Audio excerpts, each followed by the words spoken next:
बात हो ही रही थी, सब अपनी अपनी बातें बता ही रहे थे। उसी समय तत्राद भवद भगवन व्यास पुत्रो यदृच्छया गामट मानोनपेक्षा अलक्ष्य लिंगो निजलाभ तुष्टो प्रत्यक्ष बालैर अवधूत भेखा तम द्वेष्ट वर्षम सुकुमार पाद करोरुभावं सकपोल गात्रम चरवायताच्छन्न संतुल्य कर्ण शुभ्रवाननं कम्ब सुजात कंठम निगूढ़ जत्रुम प्रतितुंग वच्छ समवर्तनाभिं वलिवल्बूदरं च दिगंबरं वक्त्र विकीर्ण केशं प्रलम्ब बाहुं सुमरोत्तमाभं। बोलिए सुखदेव भगवान की। कैसे आए हैं?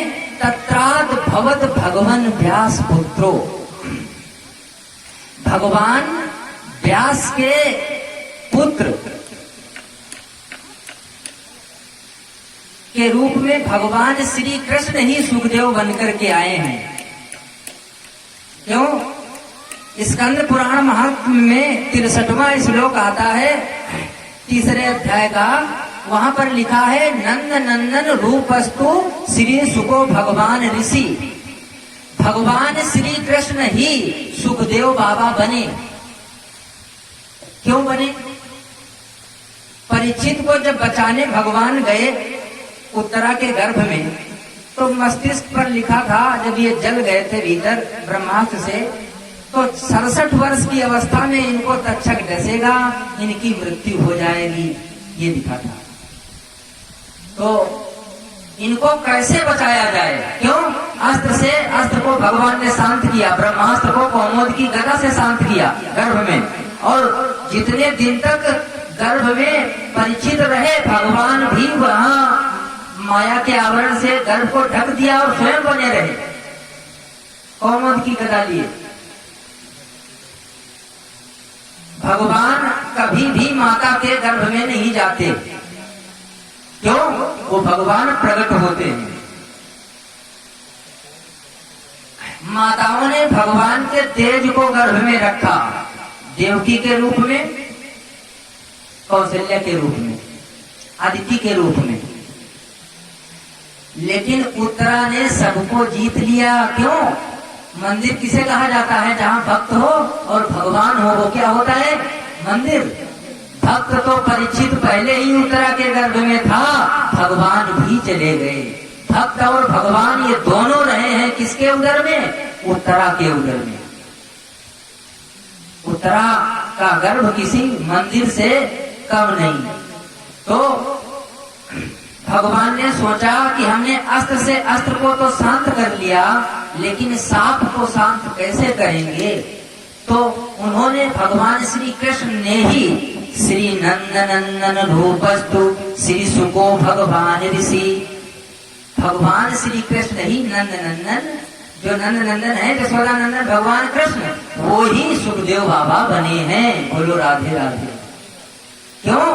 परीक्षित को बचाने के लिए राम सदा सेवक रुचि राखी, अपना मान टले टल जाए, जन का मान न टलते देखा, प्रबल प्रेम के पाले पड़कर प्रभु को नियम बदलते देखा। नियम बदल दिया। जो गर्भगत नहीं होते वो गर्भगत हो गए। तो ये कौन है? तत्राद भवत भगवन व्यास पुत्रो, भगवान व्यास के पुत्र बनकर के भगवान सुखदेव बाबा आए हैं। अनपेक्ष हैं, इनको बुलाया नहीं गया।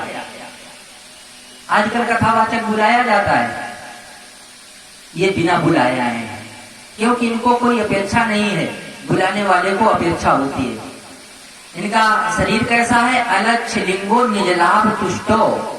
अलक्ष्य लिंग है, यानी केला की कौपीन लगाए हैं, लंगोटी केला की है, बाकी वस्त्र नहीं धारण किए हैं,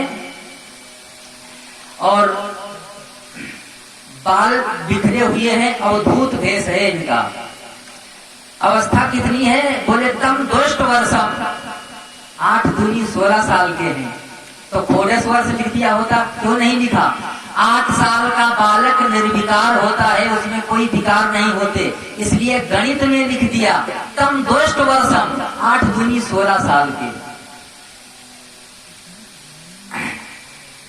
तो सुकुमार चरण है, सकपोल गात्र है, कम सुजात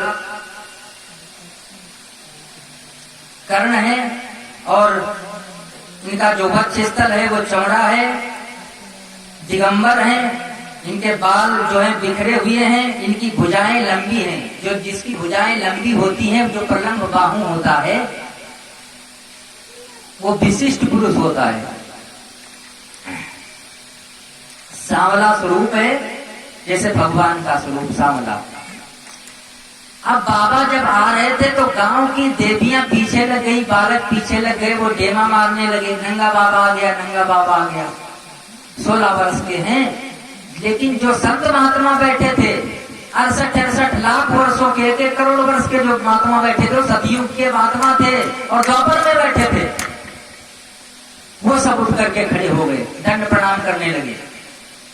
जब वो महात्मा दंड प्रणाम करने लगे, परीक्षित उठकर खड़े हो गए, तब देवियां डर गई, बालक डर गए कि लगता है कोई विशिष्ट व्यक्ति है, सब लोग इसको प्रणाम कर रहे हैं। यहाँ पर सभी प्रणाम किसे कर रहे हैं? 16 साल के सुखदेव भगवान को। सुखदेव ब्राह्मण हैं, ब्राह्मणों में वो ही श्रेष्ठ होता है, वो ही ज्येष्ठ होता है जो ज्ञानवान होता है। ब्राह्मणों में ज्ञानी व्यक्ति को ज्येष्ठ माना जाता है। क्षत्रियों में जिसके पास शक्ति है, बलवान है, उसको श्रेष्ठ माना जाता है, ज्येष्ठ माना जाता है, पूज्य माना जाता है। और वैश्यों में जिसके पास धन ज्यादा है, जो आयात निर्यात ज्यादा बढ़िया कर रहा है, उसको उसकी पूजा की जाती है, उसे ज्येष्ठ माना जाता है। शूद्रों में जिसकी अवस्था बड़ी हो, उम्र में बड़ा हो, उसे पूज्य माना जाता है। बोलो राधे राधे। ये ब्राह्मण है, और इसीलिए क्यों ये योगी नाम परमम गुरु, योगियों के भी योगी हैं, योगियों के भी गुरु हैं। अरे इनका तो जन्म हुआ और नहीं रुके, नार व्यवहार के सही चल दिए थे घर छोड़ करके। ऐसा बैरागी कौन होगा? इनके बैराग्य को प्रणाम किया जा रहा है, इनके ज्ञान को प्रणाम किया जा रहा है। बोलो राधे राधे। तो जब अतिथि सत्कार हो गया सुखदेव भगवान का, तो इनके पिता जो है व्यास बाबा, सुखदेव भगवान पिता जो व्यास, वो सब लोग प्रश्न एक ही जो सबसे किया था महात्माओं से, वही प्रश्न कर दिया श्री सुखदेव बाबा से। सुखदेव बाबा से कहा परीक्षित ने, क्या? अतः पृच्छामि संसिद्धिं योगिनां परमं गुरुं पुरुषस्य ये यत् कार्यं म्रियमाणस्य सर्वथा। भगवान, मैं यही पूछना चाहता हूँ, आप योगियों के भी परम गुरु हैं, जो हमेशा मरण धर्मा है, जो मरणाभिमुख है, उसका कर्तव्य क्या है? यत् श्रोतव्यम अथो जप्यम यत् कर्तव्यम न भी प्रभो स्मर्तव्यम भजनीयम वा गुरु यद्वा विपर्ययम्। उसे किसका स्मरण करना चाहिए, उसे किसका भजन करना चाहिए, और उस किसका कीर्तन करना चाहिए जो मरण धर्मा है, वो क्या करे? और कहने लगे, भगवान आपसे मैं आते आते इसलिए प्रश्न कर रहा हूं क्योंकि आप गोदोहन काल से ज्यादा कहीं ठहरते नहीं, 7 मिनट ही आप ठहरते हैं एक जगह पर, इसलिए मैंने आपसे ये प्रश्न किया। जब तक आप इनका उत्तर न दे दें तब तक आप जाना नहीं। ये प्रश्न सबके लिए है, मरण धर्मा हम आप सभी हैं। इसलिए सुखदेव बाबा गदगद हो गए, और सुखदेव बाबा के मुख से जो श्लोक निकला, श्री सुखवाच वरीयानेस्ते प्रश्नः कृतो लोकहितं नृप आत्महित सम्मतः पुंसां श्रोतव्यादिशया परः। वरीयानेस्ते प्रश्नः, वकार निकला। वकार ब्रह्म का बीज होता है, तुमने जो कुछ खाया है डकार आएगी उसी वस्तु की। मूली गाजर खाई है तो डकार मूली गाजर की आई है। तुम्हारे भीतर जो भरा है वही निकलेगा। व्यक्ति का व्यक्तित्व तो उसके जबान से निकलता है। इनके भीतर क्या भरा है? सुखदेव बाबा के ब्रह्मानंद भरा है, ब्रह्मानंद। इसलिए ब्रह्म का बीज निकला वकार। वरियानेश ते प्रश्न, ये जो तुमने प्रश्न किया है ये आत्मविद है। और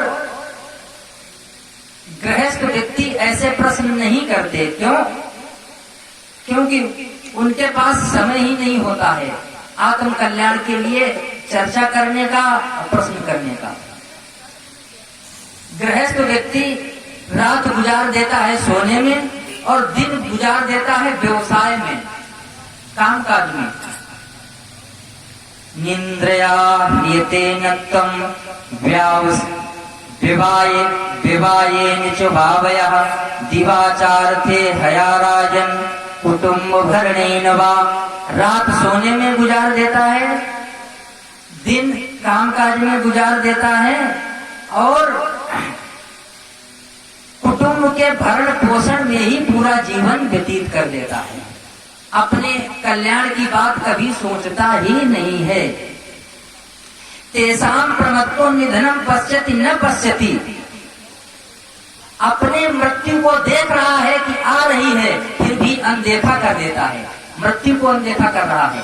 हम आप लोग देखते हैं आज वो जा रहे, फला जा रहे, फला जा रहे। हमको भी पता है कि ये मृत्यु लोग है, हमको भी जाना है पता। लेकिन संसार से ऐसे रचे पचे हैं कि अपने बारे में भूल ही जाते हैं। तेसाम प्रमत्तो, यानी हम प्रमत्त हैं। अपने मृत्यु जो पल पल हम मर रहे हैं इसे नहीं देख पा रहे हैं कि अगली सांस ले पाएंगे कि नहीं ले पाएंगे। तो कबूतर को आप लोगों ने देखा होगा। कबूतर जब बिल्ली को देखता है तो आंख मूंछ लेता है। क्यों? मेरे को बिल्ली नहीं दिख रही। पर मूर्ख ये भूल जाता है, अरे तू बिल्ली को नहीं देख रहा, बिल्ली तेरे को तो दिख रही है। ऐसे मौत को तुम देखो या न देखो, मौत तुमको देख रही है। उसका तो जब समय मिलेगा वो झपट्टा मारेगी, और जैसे कबूतर को बिल्ली मार देती है ऐसे मौत भी झपट्टा मार के ले जाएगी। तो श्री सुखदेव बाबा कहने लगे, जो तुमने प्रश्न किया है आत्मविद है। तस्माद भारत सर्वात्मा भगवानीश्वरो हरि। यहाँ पर परीक्षित को भारत कह के संबोधित किया है श्री सुखदेव बाबा ने। भारत का हर व्यक्ति जो भारत का रहने वाला है उसे भारत कहा जा सकता है।